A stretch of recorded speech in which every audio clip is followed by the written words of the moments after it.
as we are coming up on these times where it's just different times again. School's gotten back, so those of you who are getting back into a new routine again, y'all know exactly what I'm talking about. I'm exhausted. You know what I'm talking about? Like, I was getting up early in the summer, but not that early. And when I was getting up that early, I went chasing kids around trying to get them ready for school. You know what I'm talking about?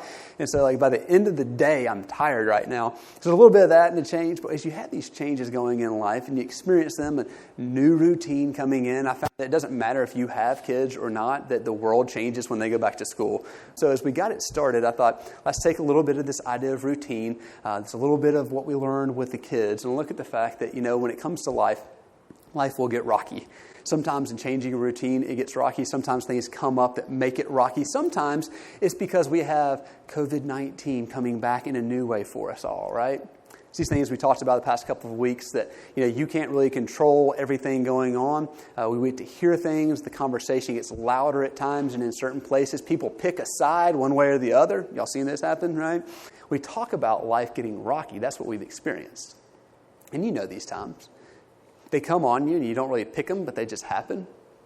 And in the midst of the times when life gets a little bit rocky on you, the question becomes, right, what are your expectations when it comes to your faith?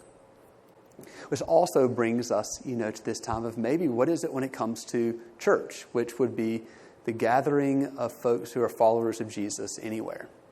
What are your expectations when it comes to these times? And I want to take a look at it through a story that we actually looked at last year. And so maybe you're going, I think I've heard you preach on this before. I have. And some of you may have a good enough memory to remember just last year. It's not like a long time ago that I did it. And as I did this story with the kids, and we had a chance not just to tell the story, but to have an adventure, which I'll tell you about, with this story, it was awesome. And I thought, this will preach. In fact, in this time of year where we're at, this is something we need to consider again anyway. And so we're going to go back and look at a story that we've looked at here in the past year again and ask a question that sets us up as we have new routine going and new things happening in life. Now, this story comes from Acts, and Acts is joined up with the Gospel of Luke. So if you know Matthew, Mark, Luke, and John, Luke, third Gospel there, has John in between it, but Luke and Acts are all one book. Luke, Acts, with John in the middle for some reason. So as we read through this, we've just read the story of Jesus' life as told by the author of Luke, and it goes right into the early church, the beginning of it, a long part of the New Testament. And as it gets started here in the book of Acts, we get this idea that Jesus comes back and he tells his closest friends, guys, I've got big work for you all to do. Now get out there and get to work. And this is when they go out, and we call it Pentecost, right? And they speak, and people from all over the place with all different languages can understand what's being said. And we're going, that is incredible, because as we talk about every week, God does some really amazing things. One life that was changed, we talked about last week, was Saul, who became Paul. Remember this story, right? Blinded by the light on his way to Damascus. He becomes a part of this whole movement. And there's a lot of stories about him in the book of Acts. Well, we're going to pick them in Acts 27 today in a story about Paul. And Paul is on a boat heading to see Caesar because he has requested to see Caesar after he got arrested. Now, Caesar's kind of top dog. And for some reason, Paul thinks that going to see him, Caesar would really be the good place to go. You're going to hear what he thinks. And after he talks in the lower authorities to finally sending him on, he finds himself on a boat with other prisoners and with these folks who, by the way, have no faith like him, many of which are Gentiles of some sort with faith in lots of gods. You have a random selection of people working on this boat as it gets going. And I want you to begin thinking about this whole idea that we've put up here in our question of what are your expectations when it comes to faith when life gets a little rocky. You ready? Acts 27, verse 21. They're on the boat. A storm is coming up on them. They're getting a little bit worried. After they had gone a long time without food, Paul stood up before them. Have you ever gone a long time without food? How many people go a long time without food and you go, I'm a better person? You know, I like detox my body when I go a long time without food. Anybody? No. Okay. Most of us don't do well without food. They have gone a long time without food. Find the condition of our folks as we get the story started here. Paul stood up before them and he said, men, I know you're hungry, and I know you can get a little bit of an attitude when you get hungry. You should have taken my advice not to sell from Crete. And that's great, because what you want to do is when somebody's hungry, point out how they got it wrong, right? And not only that, don't just point out how they got it wrong, but how they should have listened to you, right? This is how you handle hungry people. Anytime you're wondering, if your kids get hungry on you, your spouse gets hungry, just be like, look, girl, you should have listened to me. And see how it goes for you. All right? Then you would have spared yourselves this damage and loss. All right, you're in a tough place because you didn't listen to me. We've all been there. We've all said it. We've all done it to somebody before, and we've all been on the receiving end of it. Think of where you would be at this point. Ready to fight, ready to acknowledge your mistakes, wherever you might be. This is where our story begins. But now, I urge you to keep up your courage, which is nice. I mean, this is really nice of him. I urge you to keep up your courage. I told you not to do it because it was a bad idea, but we'll go in and assign that not stupidity, but courage. How many men are out there going, yeah, I wish people would do that for me more often, right? Yeah, I make bad decisions sometimes, but it's all my courage inside. We got some other folks out there, right? And you look at people around you and you go, you think you're courageous, but you're just dumb. Paul, right here, speaks kind words after he's insulted them, all right? So he's trying to make up for it a little bit. I urge you to keep up your courage because not one of you will be lost. Okay, so we're going to make it through. We're hungry. We got storms going on. We didn't do what you told us to do, but we're going to be okay. Only the ship will be destroyed, and that's not very encouraging. You know what I'm saying? That's like, look, you're going to be fine, but the ship's going down. How many of y'all have ever been in that place where somebody's trying to tell you everything is going to be all right, but everything's going to fall apart? And you're like, oh, okay, good. No, you're like, what is wrong with you? A mixed group of people on this boat with Paul at this time, and you know you've got to be getting a different type of response from different folks. When you get this kind of information, there are some people on the boat who need to know they're going to be okay. How many of y'all are like, I just need to know I'm going to be okay? When things get tough, I just need someone to tell me that it's going to be okay. Yep, a lot of us are there. There's others of us who go, I don't need anybody to tell me anything because I know everything I need to know, right?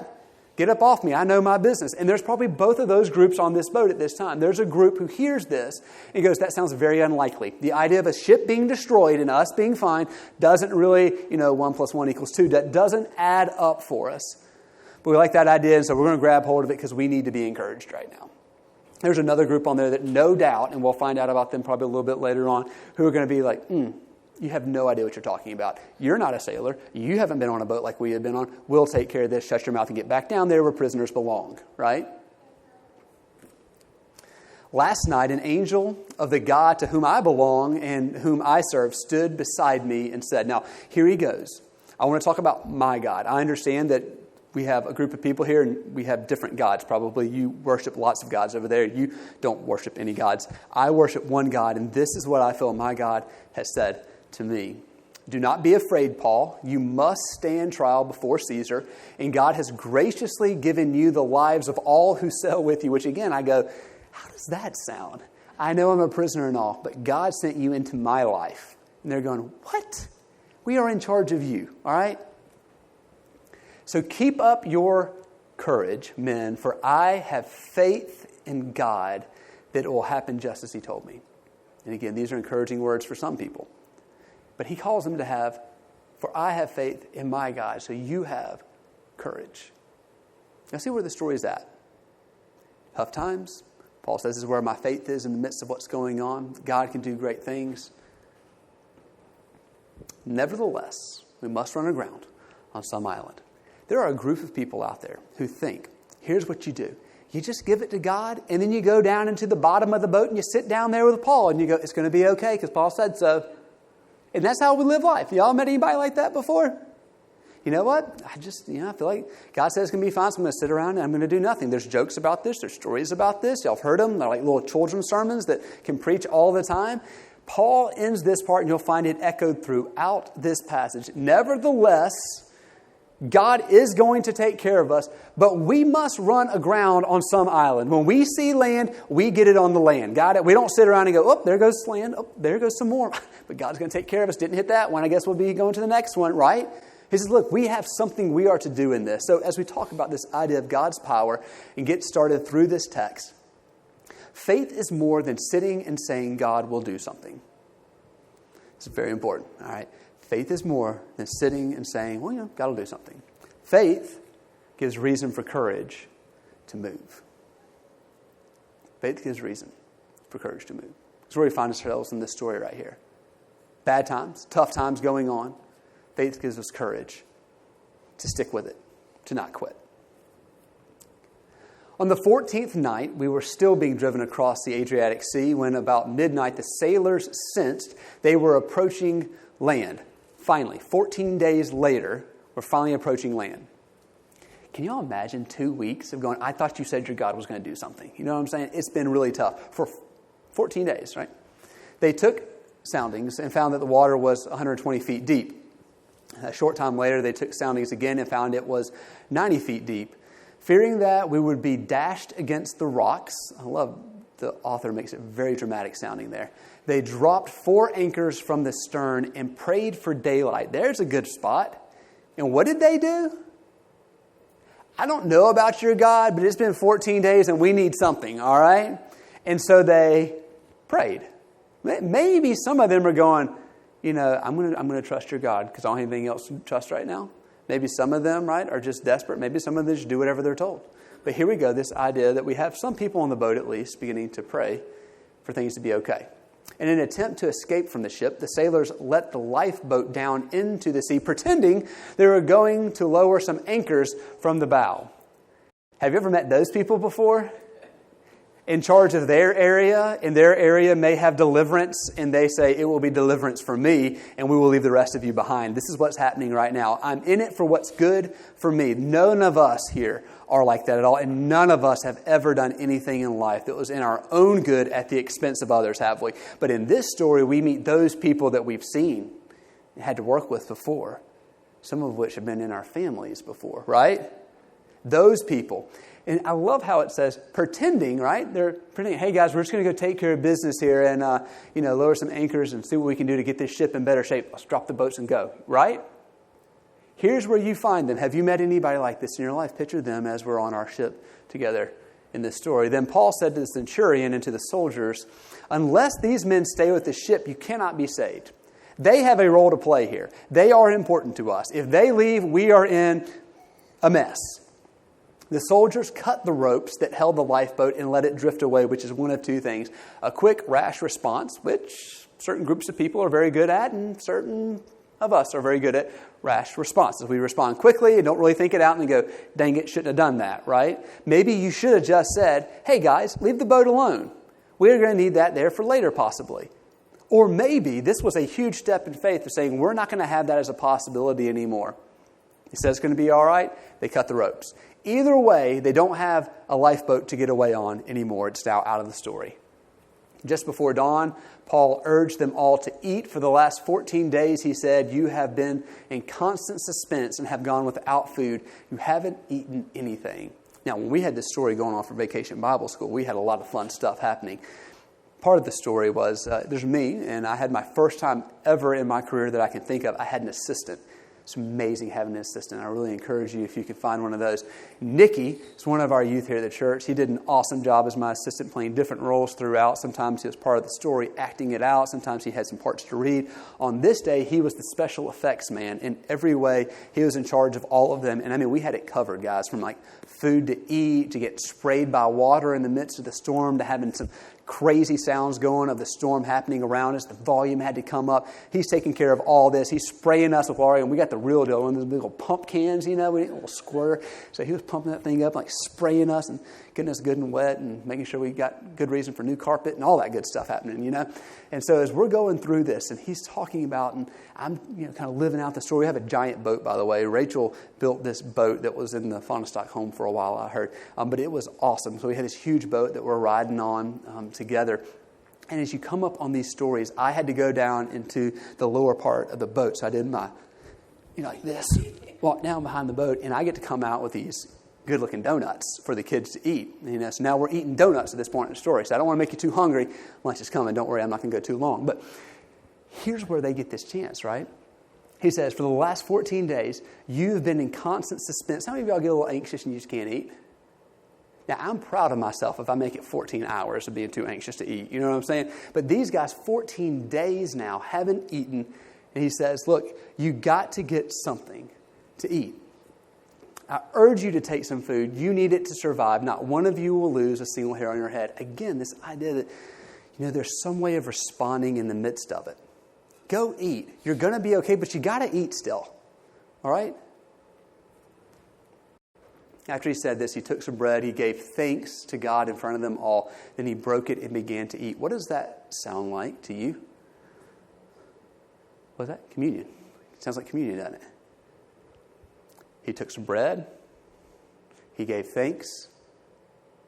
And he broke it. And he began to eat. Very anxious guys in the midst of a storm, working hard because that's what you got to do when the storm's going on. They're doing their part. They're not just sitting around. That's good. But maybe they're missing their part in the midst of what's going on. And Paul says, we got to get some food in us. And he sits and he prays in a way that sounds much like it does when we come to the table for communion. And he eats, and the guys are watching. They were all encouraged and ate some food themselves. And they go, okay, we'll join up with you here. There's something powerful about this. How many of y'all know something about eating together?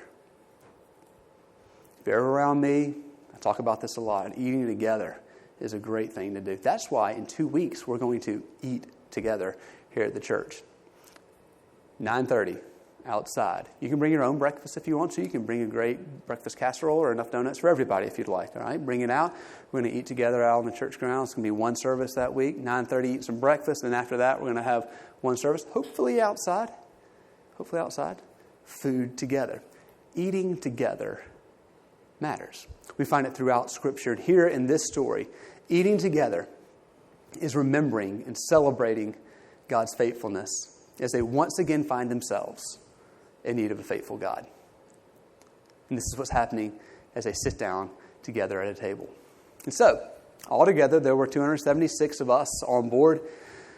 When they had eaten as much as they wanted, they lightened the ship by throwing the grain into the sea. It's one thing to dump the lifeboat into the sea and cut it off. It is another thing to dump your food into the sea. That is definitely a big move in faith. Now you have nothing to eat, right? The daylight came. They did not recognize the land, but they saw a bay at the sandy beach where they decided to run the ship aground if they could. Here it is, guys. I know Paul told us about it. A lot of us are like, we don't need your help, Paul. We are fine. We're going where we're supposed to be going. Then we realize we're not going where we're supposed to be going because we have no idea where we're at anymore. We might need a little bit of help out here. And check it out. He was right. There it is. Finally, we've had a very tough time. 14 days I didn't eat. I used to say 14 hours was a long time. 14 days. 14 days, people, I made it without eating. Can you imagine how it feels on the boat at this time when they see an island finally that they can get to land? We don't know who lives there and if they eat us or if we eat them. But you know what? We're going to land over there because God said, his God, said we have land coming, and there it is. It's finally, after the hard times, there seems to be a light at the end of the tunnel. Anybody know about those times in life? The light at the end of the tunnel, I can see it. You're right. We're gonna make it. Cutting loose the anchors, they left them in the sea and at the same time untied the ropes that held the rudders. We got this, guys. Then they hoisted the foresail to the wind and made for the beach. We got this. Excitement on the boat. But the ship struck a sandbar and ran aground. Just when it looks like we're going to make it through, just when it looks like it is going to work out like God said it was going to work out, the bow stuck fast and would not move, and the stern was broken to pieces by the pounding of the surf. This ship ain't working anymore. And we could see it. It's almost there. Now this. It's like the one more thing again. The soldiers plan to kill the prisoners, to prevent any of them from swimming away and escaping. We have a role to play. It's important. We're supposed to make sure we protect our people. These are bad people. We'll take them out. But the centurion wanted to spare Paul's life and kept them from carrying out their plan. And so nobody gets killed on the boat, even though it was the plan of the guys in charge of it. He ordered those who could swim to jump overboard first and get to land. All right, guys, here's the deal. If you can swim, good luck. The rest were to get there on planks or on other pieces of the ship. If you find something in the water, it's all busted up. If it's floating, you're welcome to float with it. And here's how the story ends. In this way, everyone reached the land safely. There you go. Everyone. Who? everyone reach the land safely. That's a pretty good story. Paul said at the very beginning of this story, what's going to happen? Everyone's going to reach the land. Did this story go the way that maybe even Paul pictured in his head going? It's going to be tough. It's going to have some tough times.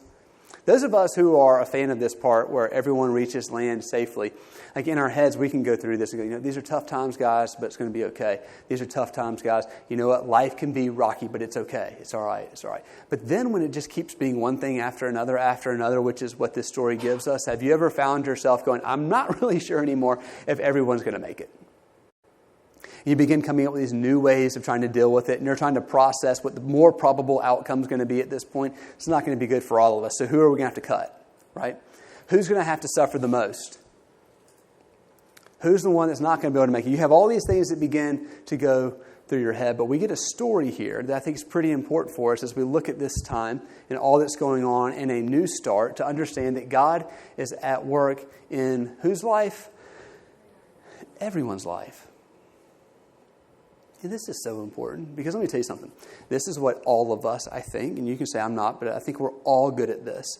Life's crazy, lots of things going on in life, but if I can in some way kind of section it off, this is my home life, these are things I need to deal with here, these will be priorities. This is my work life, I have lots of things to deal with here, these will be my priorities. I have my kids' after school life, here's what it is, lots of things, but here will be my priorities. I have all that other junk stuff over here, this is what I'll do. I have parents who are getting older, I have to care for them, this is what I'll do. Y'all know anything about this? And we try in some way, life's crazy, there's lots going on, so I'll compartmentalize it in some way. And in the midst of doing this, we also then begin to rank other people, right? And how they fit into it, how important they are, and where they should be and where they shouldn't be. And it's very easy for a church to do the same thing. It's very common, I feel like, today for churches to do this as well. And we go to this idea about our faith and about church and about who is God and these kind of things. God's at work in everyone's life. This is good to be reminded of as a church. This is good to be reminded of whoever you are and whatever part of life you're in. I think this is one of the most helpful things to remember on a very regular basis. We get a story about it. You know good and well, there's people on that boat that are not you. They are the other people. They're the cocky people, and you're not a cocky person. They always think they can figure it out on their own. You're more than willing to admit that you can't figure it out on your own. And yet they also make it to shore. There are prisoners on this one. They are on there for whatever their reason is. They all make it on there. There are hard-working folks who have the only job they could get, and they're working hard every single day, even though it means moving away from their family, even though it means sailing wherever the ship needs to go. Every day they show up for work. You have other people, this is their first day at work, and you know what? They decided as soon as the storm cracked one time, they said, ain't never coming back. As soon as I hit the shore, ain't never coming back. They made it too. In your head, come up with all the different ways you can draw up lines of who people are and what groups of people fit into. The way this story ends is that God is at work in everyone's life. Everyone on that ship made it. You see, here's what I have found for us. Life may not get easier because of our faith. How many of y'all know anything about that? You can look at other people's life, and theirs seems to be fine, and life for you is not getting easier, but you're going, I'm trying to be faithful here, God. I have been faithful here, God. Wherever it hits for you, life may not get easier because of our faith. But this is what we share with the kids. This is as we read this story and taught with the kids, and I think it's something adults need to hear as well. Jesus' power gives us hope. Life may not get easier. Life may not resolve the way that you want it to go and expected it to. You may have to go through more and more and more things, but we really believe that there is something about we'll all make it okay at the end. Life may be very tough, but there's this man named Jesus, right? And Jesus' power gives us hope because God still does amazing things. God still does amazing things. We've said it every single week as we've looked at this and talked about it. In the midst of all that's going on, all that's happened, all that you've experienced personally, all that you've seen happening, the changes that we're once again experiencing throughout communities and states and our country and the world, we have reason for hope. Jesus' power gives us reason for hope because God still does amazing things. And so as we get this new school year started for some of you who maybe you're going, oh my gosh, it was the first week, right? Some of you are so glad it's over. Some of you are so glad it finally got here. Some of you are at a great place in life. You're looking forward to an opportunity not to have to be around people as much anymore. You're like really praying for this to move in that direction for you, not that you want anybody to get hurt, but I don't mind a little quiet time. Others of us are going, I thought I was finally getting back to life as normal. And what I have found to be so difficult, people, is that as we have things that come into our life and give us great reason to look at life differently, to do things differently, to think differently, we may do it for a little bit at a time, but we're real good at just going back to how it was before. And I feel like that's what we have been working towards. Which the problem with that, the whole idea of a Christian faith is this new creation. You know what I'm saying? All things made new. That's why we use that word redeem. Like God is redeeming, this active thing that God is doing, redeeming all of creation in our midst. And yet we have hard times to find ways to blame it on, and we put it in church words about sin and hell and stuff like this, and we miss out, I think, on God moving and redeeming, and we try to in some way go back to things once were or were when we liked them best, instead of understanding that things might change and that's okay. And so I put it before you as you're looking at it, thinking about all that's going on and where we're at right now with your family and with your kids, with your work, with your parents, if you're wherever you're at. Are you willing to believe that God still does amazing things? Are you willing to hold to that, that things might be changing and they might be different? Are you willing to say, what, God's not just going to do it for those right people and He ain't going to do it for those other people? But God's at work in everyone's life doing these amazing things. I think if we can get that, it gives us a better shot at dealing with all that's going on now. And it gives us the very thing that we all need, and that's the hope for what is still to come. So let's pray as we close up this morning. God, we pray for you to fill us with hope as we look at all that is happening and going on in the world around us. Some of it is great stuff, God, and we're so grateful to see good things happening and love being shared from one person to another. And yet there's also a lot of tough things going on. And guys, we get this new time of year, as this new school year, and whether we like it or not, new things, new routines will be coming. God, we pray that you guide us as we're living into the newness of life and trusting that, God, you really are in the midst of making all things new. God, give us reason for faith. God, in the storms of life as they come our way,